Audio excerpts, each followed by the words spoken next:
మన బెంగాల్లోని 24 ఉత్తర పరగణాల జిల్లా అనే ఒక జిల్లా ఉంది. ఆ జిల్లా బంగ్లాదేశ్ తోటి బోర్డర్ షేర్ చేసుకుంటుంది. అక్కడ ఉన్న BSF పోస్ట్ లో ఈ SIR మొదలు పెట్టిన నాటి నుంచి పదులు వందల్లో కాదు వేలల్లో జనం తట్టా బుట్టా సదుకుని పిల్లా జల్లా తీసుకుని బంగ్లాదేశ్ పారిపోతున్నారు. ఎందుకు పారిపోతున్నారు? ఏ పండక్కో పబ్బానికో వెళ్ళడానికి వెళ్తున్నారు అనుకుంటున్నారా? లేదు, ఇక్కడి నుంచి శాశ్వతంగా వెళ్ళిపోతున్నారు వాళ్ళు. SIR ఎప్పుడైతే మొదలు పెట్టారో వాళ్ళలో భయం పట్టుకుంది. సర్ప్రైజింగ్లీ BSF జవాన్లు ముందు వాళ్ళని ఇక్కడి నుంచి వెళ్ళడానికి అనుమతించలేదు. వాళ్ళని స్టేషన్లో పెట్టారు. తర్వాత కుప్పలు తెప్పలుగా వచ్చేస్తున్న ఆ జనాన్ని స్టేషన్లో పెట్టడానికి స్టేషన్లు ఖాళీ లేక వాళ్ళ బయోమెట్రిక్ తీసుకుని వాళ్ళని వాళ్ళ దేశానికి పంపించేస్తున్నారు. ఈ క్రమంలో చెక్ చేస్తే వాళ్ళ దగ్గర మన ఆధార్ కార్డులు ఉన్నాయి, మన రేషన్ కార్డులు ఉన్నాయి, మన ఓటర్ కార్డులు ఉన్నాయి.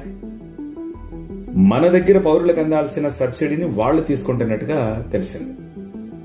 సో మన సబ్సిడీని వాళ్ళు తీసుకుంటూ మన రాజకీయాలను వాళ్ళు ప్రభావితం చేస్తున్నారంటే వాళ్ళంతా అక్రమ చొరబాటుదారులు అవునా కాదా?